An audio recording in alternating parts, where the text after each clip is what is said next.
Meus prezados irmãos, boa noite. Hoje é dia 15 de março de 2023, quarta-feira. Estamos iniciando as atividades na Casa Espírita de Abel Sebastião de Almeida. Como sempre o fazemos, rogando a Deus, nosso Pai de infinito amor e misericórdia, Jesus, nosso querido e amoroso Mestre, a Maria de Nazaré, nossa Mãe Santíssima, que estejam sempre nos envolvendo no manto de paz, de amor, que nossos trabalhos transcorram da melhor forma possível e alcançando todos os objetivos. Bem, meus irmãos, hoje, para nós não nos alongarmos mais, eu vou chamar a nossa irmã Marise para ler uma página do Evangelho. Boa noite. Missão dos Espíritas. Não escutais já o ruído da tempestade que há de arrebatar o velho mundo e abismar no nada o conjunto das iniquidades terrenas? Bendizei o Senhor, vós que haveis posto a vossa fé na sua soberana justiça e que, novos apóstolos da crença revelada pelas proféticas vozes superiores, e despregar o novo dogma da reencarnação e da elevação dos espíritos, conforme tenham cumprido, bem ou mal, suas missões e suportado suas provas terrestres. Não mais vos assusteis, as línguas de fogo estão sobre as vossas cabeças. Ó verdadeiros adeptos do Espiritismo, sois os escolhidos de Deus, ide e pregai a palavra divina. É chegada a hora em que deveis sacrificar à sua propagação os vossos hábitos, os vossos trabalhos, as vossas ocupações fúteis. Ide e pregai. Convosco estão os espíritos elevados. Certamente falareis a criaturas que não quererão escutar a voz de Deus, porque essa voz as exorta incessantemente à abnegação.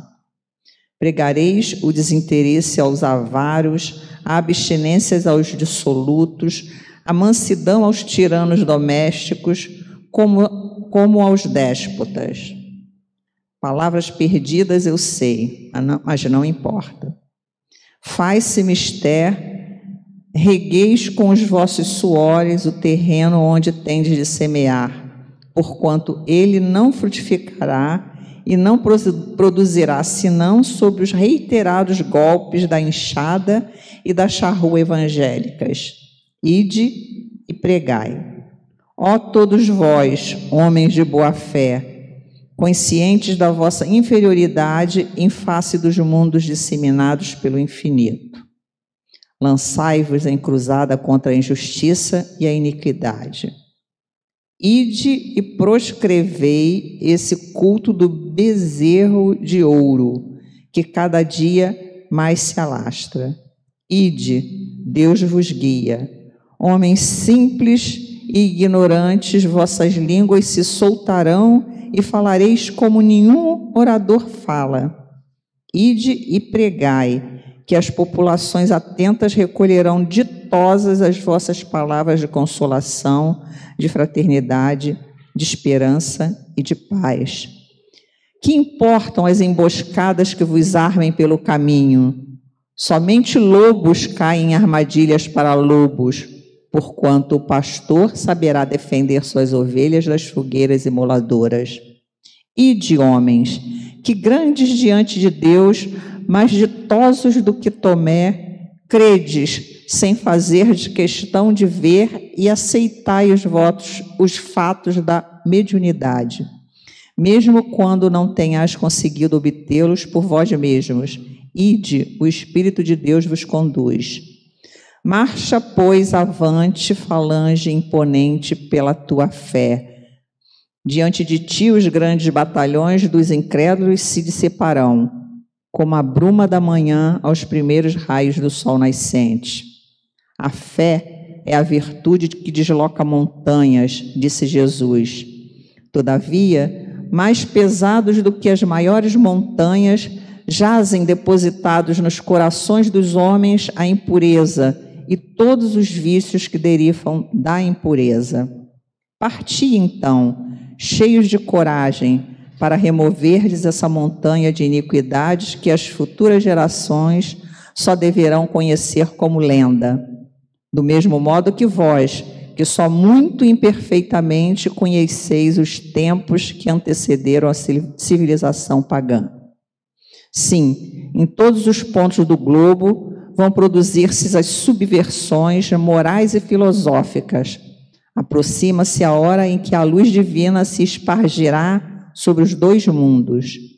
E depois elevai a palavra divina aos grandes que a desprezarão, aos eruditos que exigirão provas, aos pequenos e simples que a aceitarão. Porque, principalmente entre os mártires do trabalho, desta provação terrena, encontrareis fervor e fé.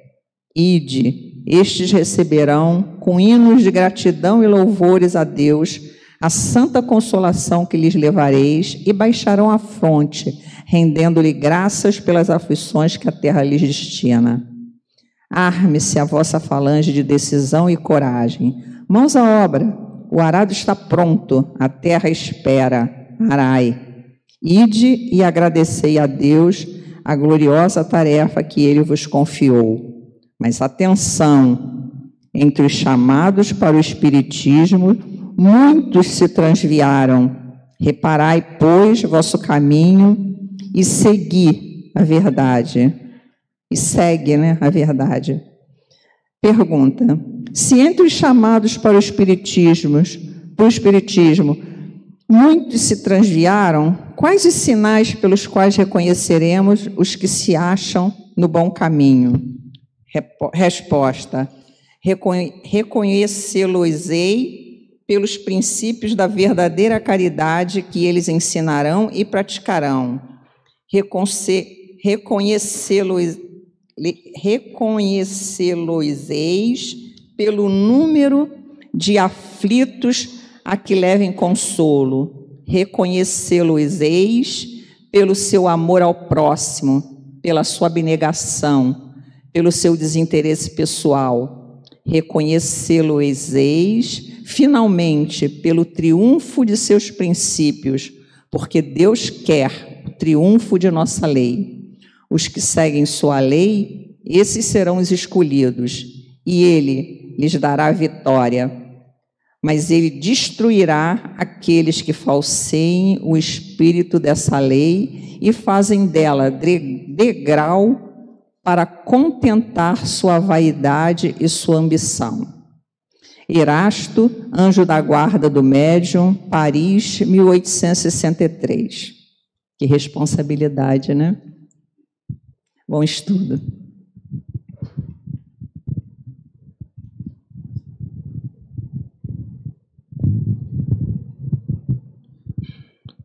Bem, meus irmãos, após essa página, onde nos concita não só a pregarmos, levarmos um pouco do que sabemos, já aprendemos, mas também de nos modificarmos para que possamos exemplificar, não apenas pregar, mas também exemplificar. Agora vamos prestar a máxima atenção ao nosso irmão Alcir Mesquita, que vai continuar o estudo da semana passada, que ele seja muito inspirado. Obrigado, Dionísio. Boa noite. Que Jesus, o nosso meigo amado mestre, nos ampare e sustente na noite de hoje. A gente estava nesse capítulo e a gente começou a ver na semana passada, Hermínio se propõe a conceituar muito adequadamente os termos mediúnicos, e separar com clareza o que é mediunidade, o que é animismo. Não por uma questão de pureza, só de qualificação adequada, E eu gostei muito dessa proposta do Hermínio, porque quando você sabe conceituar adequadamente, você sabe interpretar, sabe explicar, sabe entender, sabe identificar. Tem uma série de competências que você passa a ter na hora que você consegue conceituar adequadamente cada fenômeno, cada situação. Então, esse é o objetivo e eu aproveitei essa oportunidade de pegar trechos do livro do Hermínio e suscitei algumas discussões conceituais também que eu vou conduzir com vocês. Então, nós tínhamos parado assim, ele estava falando sobre as 4 modalidades mediúnicas inteligentes. Digamos, pois, que as 4 modalidades básicas de mediunidade de efeito intelectual, né, que são as intelectuais, são psicofonia, psicografia, psicovidência, que é um neologismo criado pelo Hermínio, né, e psicoaudiência, porque ele entende que a gente, uniformizando a nomenclatura, nós vamos ter um entendimento mais claro do que é animismo, do que é mediunidade. Isto, porém, voltamos a lembrar, quando entra em ação o esquema estrutural já conhecido. Isto é, qual o esquema estrutural que ele chama? É quando Kardec define o que é mediunidade, né? Espírito manifestante, médium e ser encarnado. Então, isso é mediunidade. Então, tem o espírito comunicante, tem o médium, que é o intermediário da comunicação, seja ela nas 4 modalidades, e uma audiência, que é o objeto dessa comunicação. Se, porém, aí ele vai, eu grafei em amarelo, se, porém, esse espírito é do próprio médium, eu falei, opa, aí a gente tem um problema conceitual, porque o espírito é do próprio médium, eu sou o espírito, né? O médium é o espírito, o corpo é um instrumento do médium. Então, eu diria, se porém, eu redigiria da seguinte forma, se porém esse espírito é o médium, né? Ele mesmo se comunicando num processo de desdobramento anímico, então o médium não tem um espírito, o médium tem um corpo. Então aqui é uma questão conceitual chave para nós, para a gente entender com clareza isso. Médium não tem espírito, médium tem corpo, né? Eu, palestrante, sou o espírito numa persona atual que é essa. Eu tenho um corpo a qual eu uso para me comunicar com outros encarnados, mas eu sou o espírito. Então aqui tem um erro conceitual importante. E ele irrevogavelmente pode comunicar-se por intermédio do seu próprio corpo, sem dúvida. Eu estou encarnado. Se eu estou encarnado, eu vou me comunicar pelo meu próprio corpo, né? E aí eu grafei aqui, concordo com essa afirmativa, e nós vamos falar um pouquinho sobre desdobramento logo em seguida. Então, teremos a comunicação anímica, quando eu me desdobro, né? Eu, médium, me desdobro, acesso meus arquivos de memória de passados remotos e narro fatos, situações, descrevo, vejo, porque eu estou acessando meus arquivos de memória de encarnações passadas que eu não tenho acesso no meu estado consciente, né? Então, essa é uma situação interessante. É anímico, é válido, é fundamental. O exemplo mais comum disso é o da regressão da memória, na qual o ser encarnado, desdobrado, aí sim o ser quem? Eu espírito, né? Desencarnado, desdobrado, assume a sua condição de espírito com acesso à sua memória integral e fala psicofonicamente. Eu não diria que é psicofonicamente, fala mesmo usando o aparelho fonador, que é meu, esse corpo é minha propriedade, pelo seu próprio corpo. Acho possível, então eu discordaria de dizer que é psicofônico, porque eu estou atrelado fluidicamente, nós vamos analisar, a esse corpo. Então, se eu estou falando pelo corpo que é meu, de minha propriedade para essa missão, eu não estou fazendo psicofonia, eu estou usando o aparelho fonador. Acho possível, por analogia, admitir que a comunicação seja mediúnica quando o espírito encarnado desdobrado, aí é diferente, transmite uma mensagem psicofônica ou psicográfica através de outro médium. Nós, médiuns, frequentemente recebemos comunicações mediúnicas de um espírito que ainda tem um corpo físico. Isso não impede da comunicação, funciona perfeitamente. O espírito comunicante pode estar encarnado ou desencarnado, não importa. Ele tem que estar desdobrado, é claro, porque senão ele não compareceria aqui. Pois nesse caso, ele está funcionando como um desencarnado, é verdade. Quando eu me desdobro, afasto do corpo físico, não corto os liames que me mantêm presos ao corpo, mas me desloco para fazer uma comunicação. como assinala Kardec ao dizer que se o espírito desencarnado pode dar a sua comunicação, também o encarnado pode fazê-lo e faz como espírito. Aí eu peguei um textinho, um trecho pequeno de desdobramento da Revista Espírita de janeiro de 1860. Eu estava pesquisando alguns textos para o nosso boletim, né, para mandar para o Mauro, e aí peguei esse textinho que é o senhor Conde de R. Kardec omite sempre essas pessoas ilustres, né, sob forma de um coração luminoso invertido, unido a um cordão fluídico. Aí a gente vai trabalhar um pouco isso. Então o senhor R., o Conde, encarnado, se manifesta numa sessão mediúnica no formato de um cordão no coração invertido, mas via-se os médiuns psicovidentes, já usando a nova nomenclatura proposta por Hermínio, viam um cordão ligando alguma coisa, né? Primeiro disse ele que era para nos ensinar, quer dizer, por que um coração invertido? Era para nos ensinar que o espírito pode dar a seu perispírito a aparência que quiser. Então, o Conde R. se manifesta nessa sessão mediúnica com Kardec e se apresenta como um coração. Por quê? Ele quer mostrar que ele tem domínio mental de plasmar o perispírito dele como quiser. Depois, porque poderia ter havido inconveniente para a médium de encontrar-se frente a frente com o espírito encarnado. Ele falou, né? A médium vê que eu estou encarnado, estou ali. Então, eu fiz 2 exercícios que tivesse visto como espírito desprendido. Mais tarde, esse inconveniente terá diminuído ou desaparecido. O Conde R., nós estamos falando que se chama normalmente na literatura espírita de cordão de prata, que são os liames fluídicos que nos mantêm atado como a um balão ao corpo físico. Então, nós nos desdobramos, fazemos voos largos, mas estamos atados, né? É um balão de gás que tem a cordinha ali que nos mantém preso.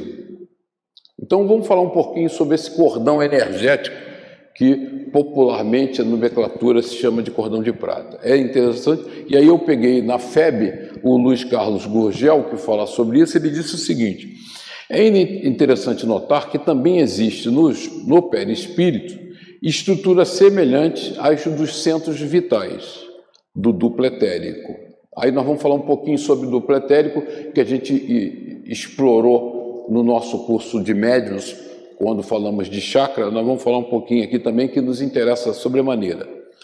Entre cada centro do duplo etérico e o seu correspondente no perispírito, observa a existência de laços fluídicos magnéticos permanentes que os integram e que só se rompem com a morte do corpo físico. Então, esses laços fluídicos nossos, que nos atam ao corpo físico, ele só se desata, só se desfaz, só se desmancha com a morte do corpo físico. Ora, se eu estou desdobrado e vou me comunicar, eu estou em contato direto com o corpo, né? Então, estou falando através do meu corpo, num estado de inconsciência e desdobramento, mas estou usando o meu corpo normalmente como eu uso no estado consciente.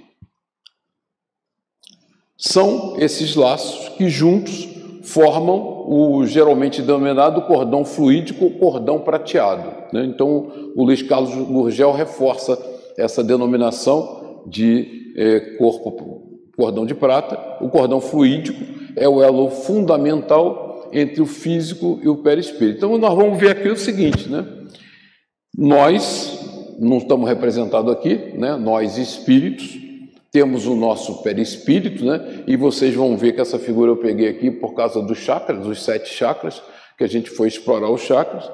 Ele tem um correspondente no duplo etérico, que a literatura faz uma confusão brutal, e você vê em muitos livros o autor se referindo ao duplo etérico como o perispírito. Não é. Na verdade, o André Luiz chama o duplo etérico de a psicoenergia nossa, né? Na verdade, é o grande depositório do fluido vital que nos mantém alimentados, né? Se você vai Zalmino Zimmermann, ele diz o seguinte: é ali que está a energia da nossa bateria, né? Quanto tempo de vida encarnado nós vamos ter, para depositado no duplo etérico. O duplo etérico, ele também desaparece imediatamente por ser um corpo energético com a morte do corpo físico. Só fica o perispírito. Mas esses liames todos passam pela essa estrutura energética que é perispírito, duplo etérico, corpo físico, e forma um cordão fluídico energético importante que nos mantém atado, né? Então, quando nós estudamos os chakras, nós estudamos, inclusive, porque a formação dos vórtices e tal, que nós não vamos falar hoje, porque esse não é o objetivo, mas é bem interessante. Faltar a aula, não vão saber, vão ficar castigo. Os diferentes fenômenos. Da mesma forma, se o médium reproduz por psicografia um texto de autoria de um espírito desencarnado, está produzindo uma mensagem mediúnica. Hermínio repete várias vezes para que o conceito fique assimilado e claro. Se é mediúnico, é um espírito desencarnado, um médium e uma assistência. Está produzindo uma mensagem mediúnica, de vez que funciona como intermediário. O médico é o intermediário, médium, né, a palavra do latim, é o intermediário entre os espíritos e os seres encarnados.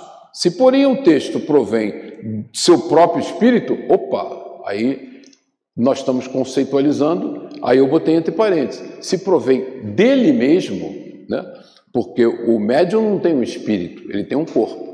Então, se a mensagem provém dele mesmo, estou corrigindo. Então, você vê que eu estou folgado, já estou corrigindo Hermínio Miranda, né? Porque já que é um texto conceitual, nós temos que ser precisos, né? Provém dele mesmo, por escrita automática, como também estudou Gabriel Delany, em Recherche sur la médiumnité, então estará produzindo um fenômeno anímico, perfeito, válido e importante. Vejamos agora esse mesmo conceito aplicado à vidência e à audiência. Se o sensitivo vê visão normal ou diencefálica, errado. O médium não vê pela visão normal, porque se eu fosse médium e estivesse vendo um espírito pela visão normal, quer dizer, pelos meus olhos físicos, estimulando luminosamente os meus sensores visuais, teria uma materialização. Então todos veríamos. O médium só vê se diencefalicamente, pela sensibilização dos seus sensores no cérebro. Por quê? Se ele estiver vendo pelos olhos, todos estaremos vendo, porque aquele espírito estará materializado. Ele só impressionará os nossos sensores visuais, ópticos, se ele estiver fisicamente presente. Aí não é mediunidade. Eu posso ser um espírito, um médium de efeitos físicos, produzir uma materialização e todos veremos essa materialização. Agora, se eu sou um psicovidente, eu necessariamente estou vendo pela visão diencefálica. Então aqui tem um erro conceitual. Eu procurei ser rigoroso e chatinho, porque já que é um texto para nós conceitualizarmos, a gente tem que ser preciso nisso. Uma cena no mundo espiritual e não a transmite a ninguém. Falta o termo final da equação mediúnica, que é transmitir a alguém. E ele está reforçando o conceito. Mediunidade, né? Tem um espírito comunicante, tem um médium intermediário e tem o objeto, para quem se dirige a mensagem. Se ele não conta para ninguém, não é mediunidade. Ele viu, mas não foi mediunidade. A equação mediúnica está incompleta. Vou só roubar uma aguinha aqui, só um minutinho.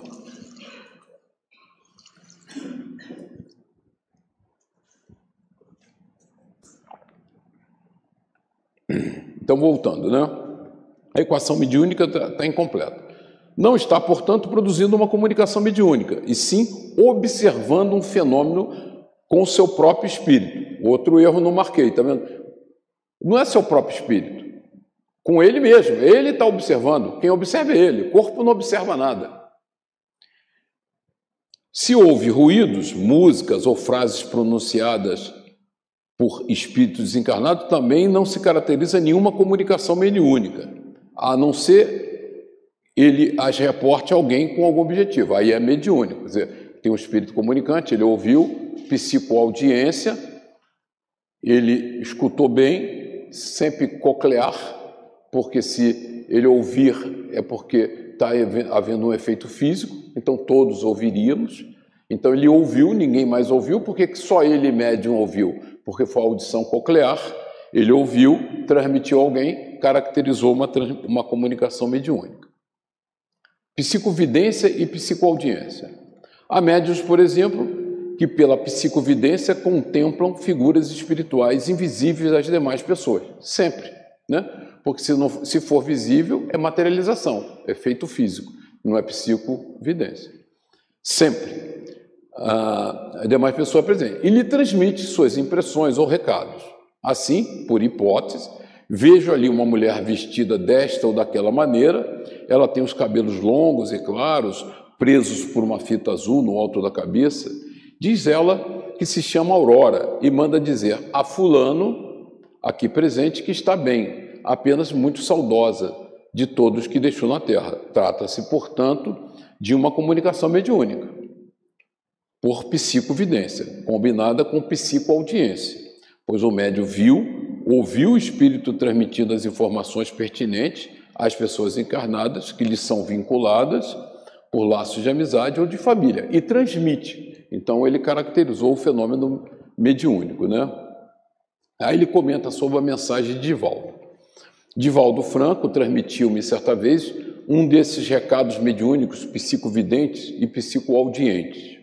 Apresentou-se a sua visão espiritual uma senhora que ele descreveu com precisão, pedindo-lhe para dizer que estava presente, que agora entendia bem a carta que eu lhe escrevera.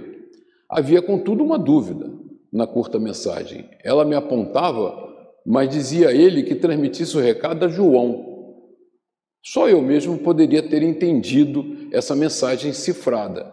É que pouco depois de iniciar a tarefa da divulgação pela escrita, que se desdobraria em mais de uma dúzia de livros, eu escrevera e publicara em Reformador um pequeno artigo intitulado Carta à Mãe Católica, que era a mãe dele, na qual fazia minha profissão de fé espírita, mas em total respeito pelas convicções de minha mãe e com muito carinho pela sua maravilhosa personalidade. Além do meu nome e das iniciais, usava eu, àquela época, o pseudônimo João. Então, só um médium e um espírito comunicante poderia chegar a essa sofisticação, né? O João Marcos. E a carta fora assinada simplesmente João. Só após essas explicações, Divaldo pôde entender a enigmática comunicação mediúnica, psicovidente e psicoaudiente. Distinguir, mas não excluir. Então ele quer distinguir mediunidade de animismo, mas não quer excluir nada. Essas distinções me parecem fundamentais ao bom entendimento dos mecanismos da mediunidade, bem como a exata conceituação de fenômeno mediúnico. Isso é preciso, isso é importante, em contraste com o fenômeno anímico. Então ele está separando com muita clareza. Este último não constitui nenhum fantasma assustador, como o Beto ressaltou muito no estudo dele. É tremendamente válido e importante, que é preciso combater tenazmente a ponto de inibir médiuns e espíritos manifestantes. É certo que precisam ser corretamente identificados, um e outro. Isso não é difícil de ser feito se aplicarmos ao exame de cada caso, como recomenda a doutrina, os critérios aferidos do bom senso, instruído por um conhecimento seguro, convicto e profundo do espiritismo e dos fenômenos que ocorrem no seu contexto. Suponhamos que o médium escreva uma mensagem psicográfica, que o dirigente atento imagina ser de autoria de seu próprio espírito. Discordo. De autoria do próprio médium, né? Porque o corpo do médium não escreve nada. Quem escreve é o espírito. Eu, espírito, escrevo. Então não é o diretor, o diretor dos trabalhos, através da análise da mensagem, supõe que é anímica, ou seja, é o próprio médium que está escrevendo, acessando por desdobramento seus arquivos ancestrais de memória. Ou melhor, que seja uma comunicação anímica, recebida segundo a técnica que os ingleses chamam de escrita automática. Qual o problema? Nenhum problema. O espírito do médium discordo, o médium desdobrado também não terá que dizer só porque está encarnado. Né? Nós temos muito a contar. Né? Somos espíritos, como qualquer espírito. Não há diferença entre si, a não ser do fato temporário de nós estarmos carregando um corpo físico, todos somos exatamente iguais, né? Kardec observa sutilmente que alguns dos seus comunicantes eram espíritos que naquele momento poderiam estar encarnados. Eu citei o caso da Revista Espírita de 1860. E falavam como espíritos desencarnados, né? Aí eu acrescentei. Sempre falamos como espíritos, sempre. Mas eu estou falando agora para vocês como espírito, consciente. Se eu estou desdobrado e estou usando o médium, eu estou falando como espírito desdobrado. Mas é sempre nós que estamos falando. Exame criterioso que ele propõe. O que se tem a fazer num caso desses é aplicar a mesma recomendação de sempre. Examinar cuidadosamente o conteúdo da mensagem e julgá-la na base de um texto como outro qualquer, isto é, pelo seu valor intrínseco. Né? Como é que nós julgamos uma mensagem recebida? Pela sua fidelidade aos postulados da doutrina que Kardec nos deixou. Postulados fundamentais da doutrina espírita. Oferece sugestões razoáveis, chama atenção para aspectos interessantes, traz uma contribuição construtiva. Então ele começa aqui, inclusive, indiretamente, criar uma técnica de análise, né? Então ele sugere aqui pelas perguntas dele uma técnica de análise. Vamos só voltar para... Tem algo aproveitável? Então o conteúdo é aproveitável? É moralmente adequado? Está coerente com os postulados fundamentais da doutrina espírita? Perfeito. Oferece sugestões razoáveis, porque o espírito, quando comunica, tem um objetivo. Uma fala programática, exatamente. Chama atenção para aspectos interessantes, traz uma contribuição construtiva, faz uma advertência necessária. Quantas vezes nas nossas comunicações mediúnicas, nas psicografias, tem advertências importantes, né, para desvios de comportamento individual ou coletivo? É o que importa. Além do mais, então ele está dizendo, isso é o que importa, a qualidade da mensagem. Se é anímica ou mediúnica, não faz diferença. Além do mais, podem textos como esses servir como elementos auxiliares no estudo da própria personalidade do médium e trazer contribuições que venham resultar em benefício para o seu trabalho. Mensagem em desdobramento, quer dizer, aí nós estamos falando da mensagem anímica. Se a comunicação é psicofônica, ou seja, se o médium transmite uma mensagem como espírito, discordei também. Então, se o médium transmite estando desdobrado, então eu, médium, desdobrado, transmito uma mensagem, né? Não como espírito, porque espírito eu sou, eu já sou espírito. Como transmitir como espírito? Eu estou transmitindo como espírito a vocês. Agora, desdobrado é anímico. E não como ser encarnado, consciente. Então, por exemplo, se nesse momento eu escrevo um texto aqui meu, válido também, uma mensagem às vezes boa, é uma mensagem que eu estou escrevendo conscientemente. Então ela não é anímica, porque eu não estou em desdobramento, eu não estou acessando meus arquivos de memória, eu estou usando o meu cabedal de conhecimento presente, consciente, para mandar uma mensagem espírita. Posso fazê-lo, mas não é anímico nem mediúnico. Nada de apavoramento. Examinemos o que ele tem a dizer, esse comunicante, né? Esse médium comunicante. E aí vamos usar a palavra médium comunicante, que é um médium em desdobramento. Examinemos o que ele tem a dizer. É o que ocorre, por exemplo, no fenômeno de regressão da memória. Casos em que o sensitivo tem coisas da maior importância a dizer. Observamos em A Memória e o Tempo que o espírito de uma empregada doméstica, inculta, Josefine, uma vez desdobrada pelo coronel de Rochas, transmite a ele observações e orientações de incontestável valor. Caso de Chico, né? Chico tinha o 4º ano do antigo primário, 4 anos escolares, e escrevia textos como Parnaso de Além-Túmulo, que, né, maravilhoso. A família de Humberto de Campos o processou tal a beleza e a grandeza do que ele escreveu. Na vida normal de vigília, contudo, era astronômica a distância cultural, quer dizer, essa Josephine, uma vez consciente, ela culturalmente, naquela encarnação, tinha uma limitação brutal. Quando desdobrada, ela... Acho mesmo que algumas mediunidades embotadas ou inibidas poderiam até ser desobstruídas e postas a funcionar com melhor aproveitamento após algumas sessões de desdobramento consciente e regressão, conduzidas por pessoas devidamente preparadas para isso. Quanto a mim, tem um caso concreto a respeito para corroborar a tese. Ele fez...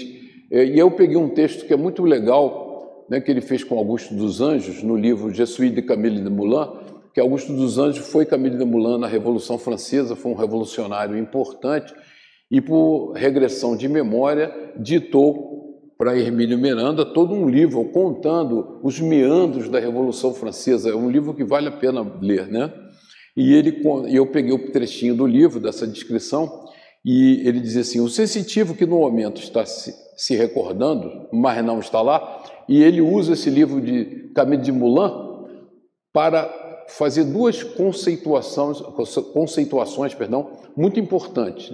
Você regredir e recordar, e você estar vivendo o evento. Então, ele vai descrever aqui.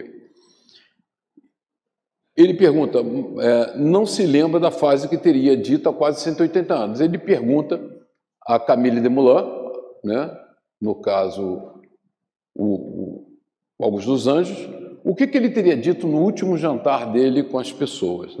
Tratava-se de um teste proposto por um amigo para verificar, porque ele o tempo todo fazia perguntas e induzia questões para ter certeza que aquela regressão era uma regressão real e não era uma fantasia do Augusto dos Anjos nem dele. Então, um amigo dele propôs: eu quero que ele conte a frase que ele falou lá, e ele não lembrava. Se ele realmente apresentava evidências conclusivas de ter sido Desmoulins, ou se apenas estava fantasiando com bases em informações históricas.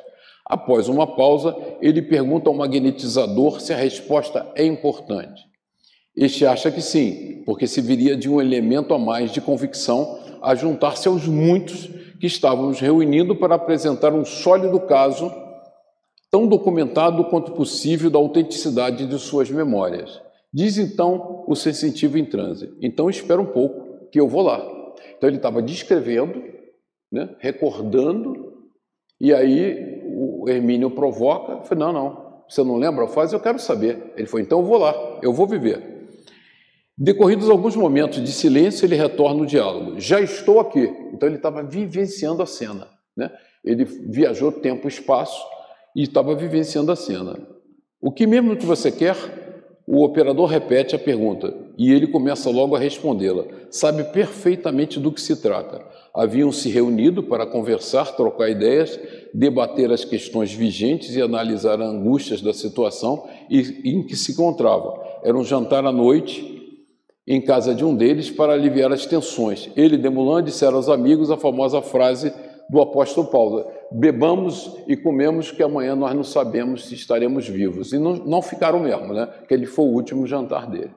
Então ele lembrou, ele foi lá e viveu a situação e contou para o Hermínio exatamente a frase, e essa frase é uma frase muito documentada na literatura sobre a Revolução Francesa. Então ele selou a certeza de que ele foi Camille Desmoulins. Se por outro lado o médium tem uma crise espontânea Se, por um outro lado, o médium tem uma crise de desdobramento e entra em regressão, porque eu me desdobro e entro em regressão, em plena sessão mediúnica, e fala como espírito emancipado do corpo, como desdobrado, Porque eu estou sempre falando como espírito. Então, que situação diferencia nesse caso? É que eu estou falando como um espírito desdobrado. Me emancipei do corpo físico e tomei maior liberdade e estou falando. É preciso ouvi-lo com a mesma atenção que daríamos a um espírito desencarnado, nele manifestado. O que terá a dizer e por quê? O que se pode fazer para ajudá-lo, Tais regressões ocorrem às vezes sem que os circunstantes percebam, provocadas pela presença de espíritos desencarnados vinculados aos médios por antigos episódios ainda não solucionados satisfatoriamente. Animismo não é sinônimo de fraude. Isso é uma advertência muito importante de Hermínio, né? Animismo é uma manifestação importante do processo nosso de comunicação. Não é fraude nem mistificação. Se ocorre, tem a sua razão de ser e é preciso investigar que razões são essas e como resolver eventuais problemas suscitados. E se ocorrer fraude ou mistificação, também será preciso pesquisar o problema e não investir contra o médium. Colaboração anímica. Além do mais, é preciso insistir e reiterar incansavelmente que o fenômeno mediúnico só existe acoplado ao fenômeno anímico, né? Até porque a gente, naquele momento, se desdobra para facilitar a integração harmoniosa, fluídica com o espírito comunicante. Sem espírito encarnado, ânima, funcionando como médium, não há fenômeno mediúnico. Todo fenômeno mediúnico tem, por conseguinte, uma colaboração anímica, uma coloração. Um componente anímico, uma colaboração óbvia e indispensável do espírito encarnado, que os espíritos definiram como alma. Pelo que ficou exposto nesse livro, até aqui, podemos observar que uma riqueza muito mais ampla de fenômenos anímicos do que fenômenos mediúnicos e de animismo, pois a alma do médium nele se envolve e tem mesmo de envolver-se. Do contrário, não haveria fenômeno mediúnico. Discutido tais aspectos, sem esgotá-los, obviamente, mas creio com as conotações suficientes a uma boa avaliação da questão. Acho que podemos passar às considerações em torno dos problemas específicos do que estamos chamando de semiologia da comunicação e do desenvolvimento da mediunidade. Então ele vai começar a analisar, né? Psicografia. Tão habituados estamos a considerar a psicografia como fenômeno tipicamente mediúnico que nos esquecemos dela como fenômeno anímico, no qual o sensitivo funciona como médium de si mesmo, ou seja, de seu próprio espírito. Não marquei aqui, mas a gente já viu, como médium de si mesmo, né? Ele está usando o seu corpo no fenômeno anímico. A psicografia, falhei aqui, não marquei. A psicografia é um fenômeno dicotômico, que tanto pode figurar na categoria dos fatos anímicos, quanto entre os que compõem o amplo leque de manifestações mediúnicas.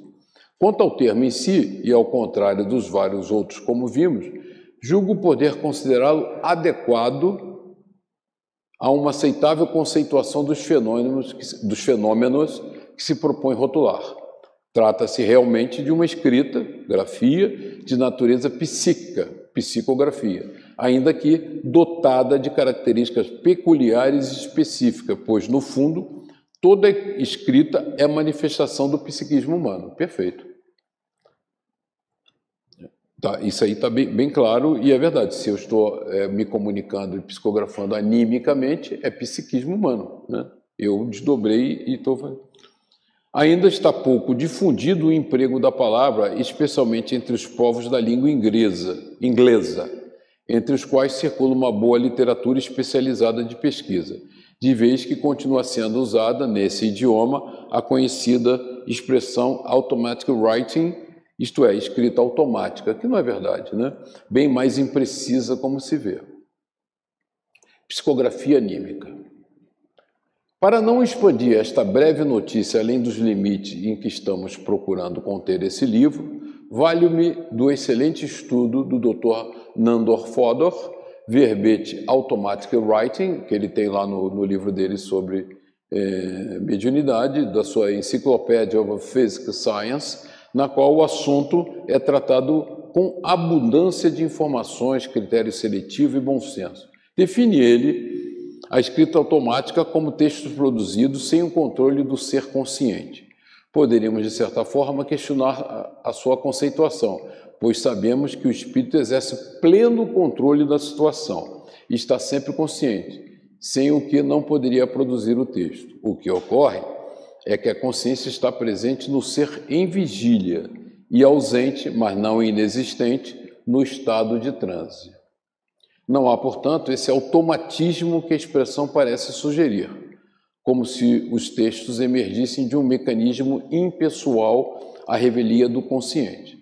À sua maneira e com sua terminologia específica, que pode divergir da que adotamos no contexto da doutrina espírita, o Dr. Fodor está bem alertado para o trabalho de que os textos da chamada escrita automática tanto podem emergir do próprio sensitivo, como serem gerados em mente estranha dele. Aí foi perfeito, eu marquei porque está perfeito. Quer dizer, anímico, gerados pelo próprio sensitivo. Eu, médium, em desdobramento, psicografo mensagens acessando arquivos de memória. Ou escrevo mensagens que são trazidas por espíritos comunicantes. Então aqui ele conceitualmente foi perfeito. Do próprio sensitivo, não é do espírito do sensitivo, não. Do próprio sensitivo. Eu, sensitivo, me desdobro e comunico. E o Fodor vai mais além. É a modalidade mais comum de mediunidade, a psicografia, fonte de inúmeros casos de autoilusão e, ao mesmo tempo, um dos mais elevados e preciosos dons espirituais, de vez que, se confiável, abre um canal direto de comunicação com a finalidade de obter ensinamentos do além. Entre esses dois extremos, muitos problemas de complexa natureza se apresentam ao pesquisador. Realmente, é esse o quadro, tão complexo que não apenas tem gerado autoilusões desastrosas, mas também equívocos lamentáveis em pesquisadores que deixam a sua competência neutralizar-se ante a paixão pelas ideias preconcebidas, tentando enquadrar o fenômeno num corpo morto de hipóteses prediletas, né? São os negacionistas que querem dizer que não existe fenômeno mediúnico, fenômeno anímico, né? Em vez de deduzir... Alô? Em vez de deduzir as leis que o regem, a partir da serena observação dos fatos. É preciso observar ainda que nem sempre a comunicação psicográfica de características mediúnicas provém de um espírito desencarnado. Ele já enfatizou no início, né? Pode ser um espírito encarnado que está em desdobramento. Já Kardec nos alertava para esse aspecto, ao informar que o espírito encarnado também pode comunicar-se através de um médium, como se desencarnado estivesse, pois não deixa de ser espírito, somente porque está preso a um corpo material. Perfeito, né? Quem somos nós? Espíritos, momentaneamente presos a um corpo material. Psicografia de encarnados. Sobre esse aspecto, o Dr. Fodor tem interessantes contribuições a oferecer. Segundo ele, o jornalista inglês William Stead recebeu durante 15 anos, olha que interessante, comunicações dessa natureza de vários de seus amigos encarnados. Não lhe foi difícil comprovar a exatidão desses textos em meticulosa pesquisa pessoal que levou a termo e o convenceu da autenticidade deles. Pôde verificar nessas pesquisas que nem sempre os comunicantes tinham conhecimento do que lhe transmitiam. Quer dizer, aquele espírito em desdobramento comunicava-se com ele e, quando consciente, não tinha noção clara, que ele retornava ao corpo físico, de que tinha feito aquilo, né? Stead não foi, porém, o único psicógrafo a produzir esse tipo de fenômeno. Ele próprio conhecia pelo menos uma dezena de outros sensitivos com os quais acontecia o mesmo tipo de manifestação. Há, a respeito, curioso depoimento de uma sensitiva de nome Felícia Scattered, que, a certa altura e relutantemente, começou a receber mensagens assinadas por pessoas que ela sabia vivas, ou seja, encarnadas, e bem conhecidas, embora lhe fossem pessoalmente estranhas. Pelo menos um desses episódios ela conferiu, sabendo que num jantar para qual fora convidada em Paris encontrar-se-ia com um determinado cientista famoso, diz ela, levou consigo textos que havia recebido dele meses atrás. Não foi surpresa para ela ouvi-lo expressar os mesmos sentimentos que lhe havia transmitido por psicografia em linguagem, aliás, que obviamente não era a sua habitual. Ficou em mim, nele, Hermínio, a frustração que partilho com o leitor de não saber se o cientista tomou conhecimento do fenômeno e o que pensou a respeito. Intrigado com o problema, Stead perguntou certa vez a Júlia, o espírito que se comunicava regularmente com ele, como era possível alguém transmitir-lhe pela psicografia coisas que nunca lhe diria pessoalmente. O espírito respondeu-lhe que o ser encarnado não revela segredos pessoais a não ser deliberadamente, mas que o ser real é muito diferente. Quem é o ser real? Eu, espírito, né? Então eu, desdobrado da matéria, livre dos liames materiais e das limitações da consciência encarnada, começo a fazer revelações que não faria, até porque às vezes não tem a competência e a capacidade para fazê-lo. Ele ficava atrás dos sentidos físicos e da mente, usando um e outro como lhe apraz.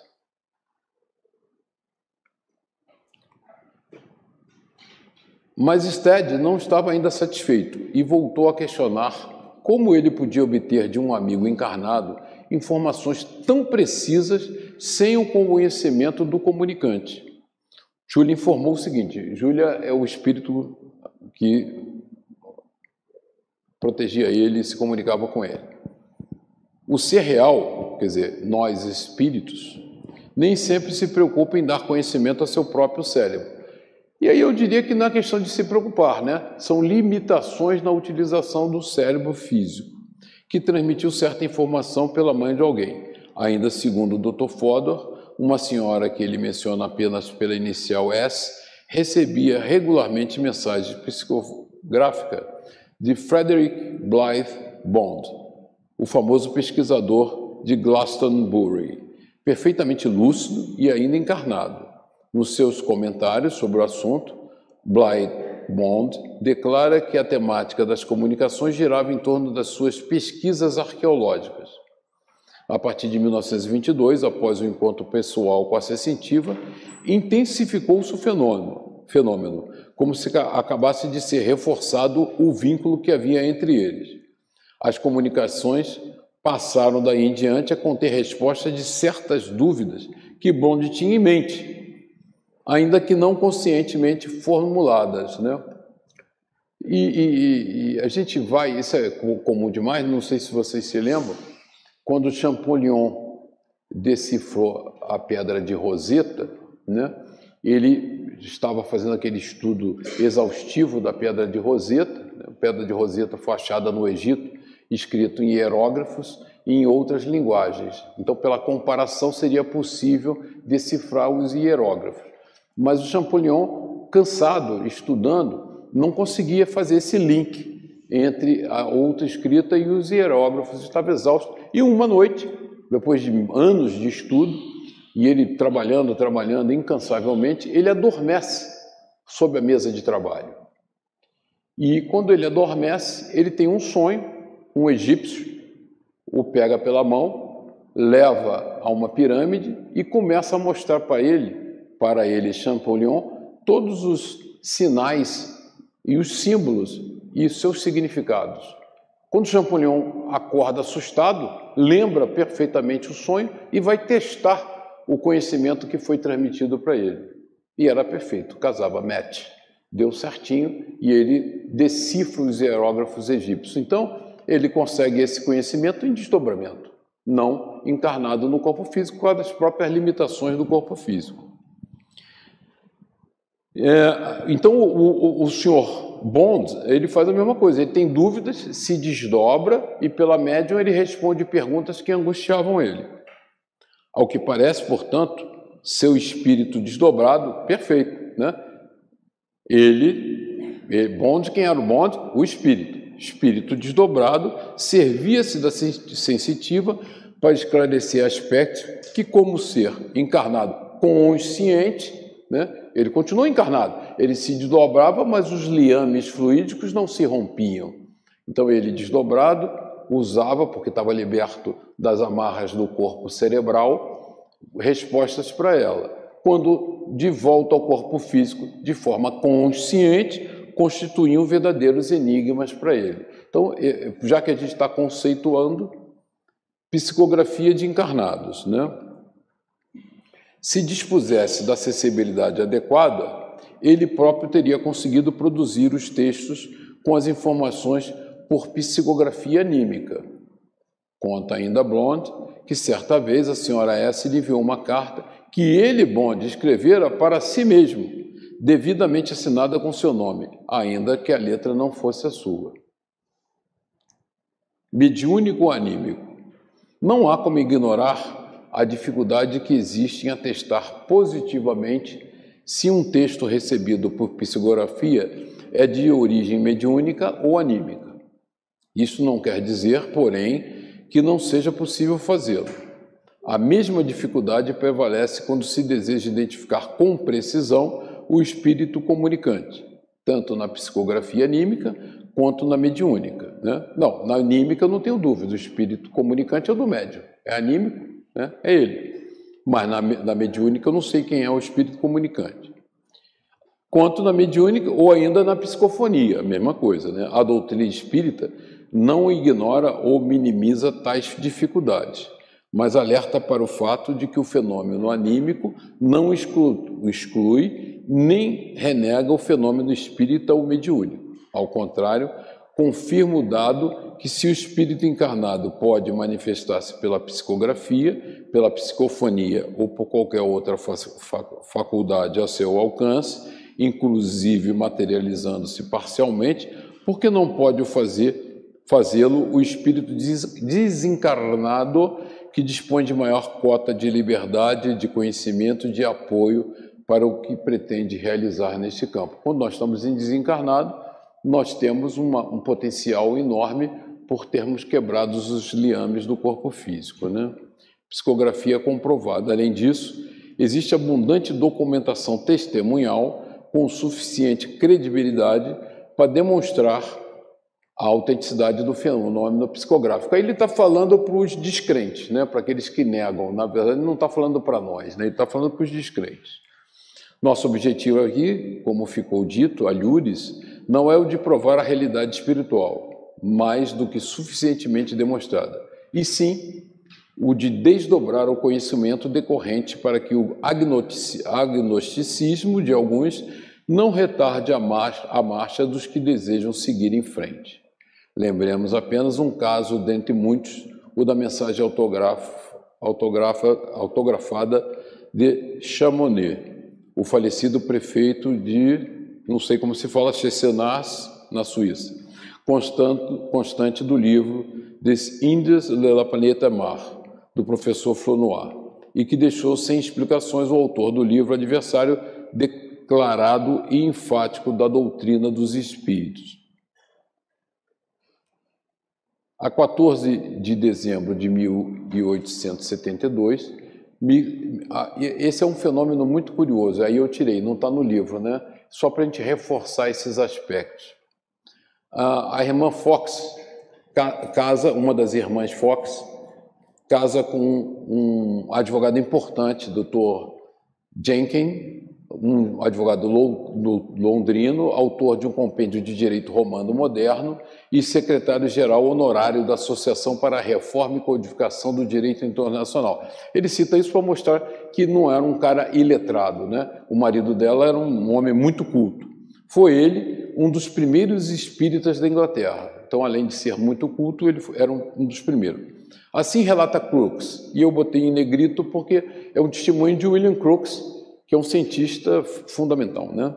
Um encontro com a Miss Fox, quando as únicas pessoas presentes eram ela, ele, sua senhora, uma parenta e a médium. Não tinha mais ninguém na sala. E o William Crookes tinha umas características quando ele ia realizar esses fenômenos mediúnicos e de materialização, principalmente efeitos físicos. Ele trancava as portas todas, as janelas, ele escondia a chave no bolso do casaco dele para que ninguém tivesse a chave, ele tomava para evitar que houvesse qualquer ilação de fraude, né? Então ele conta, eu segurava ambas as mãos da médium numa das minhas mãos, então em uma das mãos dele ele segurava as duas mãos da médium. enquanto seus pés estavam sobre os meus. Havia papel sobre a mesa em nossa frente, e eu tinha um lápis na mão livre. Na outra mão ele tinha um lápis na mão livre. Uma luminosa mão desceu do alto da sala e depois de oscilar perto de mim durante alguns segundos, então foi uma materialização única e exclusivamente de uma mão, escreveu rapidamente numa folha de papel, largou o lápis e ergueu-se sobre nossas cabeças, dissolvendo-se gradativamente na escuridão. Muitos outros observadores descrevem fenômenos similares, com a mesma médium em várias ocasiões, a irmã Fox. Os detalhes das sessões poderiam encher um volume. Esse é um texto da Federação Espírita do Paraná e é muito interessante porque é um testemunho do William Crookes, né? Por quê? Não é um qualquer, não é um cara de, eu vi não sei aonde ali em Cascadora, não, é o William Crookes, né? Um cientista importantíssimo. Acresce que muitas vezes, como lembram Delany e o próprio Dr. Fodor, textos produzidos por psicografia estão bem acima do nível mental e cultural dos sensitivos. E aí eu citei o Chico, né? Chico, acabou meu tempo? Acabou meu tempo. Então vamos parar aqui no Chico, vamos ver o que falta aqui. 1, 2, 3, 4, 5, 6, 7. 7 slides que teremos que terminar semana que vem. Eu queria acabar hoje, mas o tempo está esgotado. Não faremos isso hoje. Faremos na próxima semana. Acho que essa ideia de a gente pegar o texto dele, de que quer conceituar as coisas e ser preciso com a doutrina, acho que é muito útil para nós.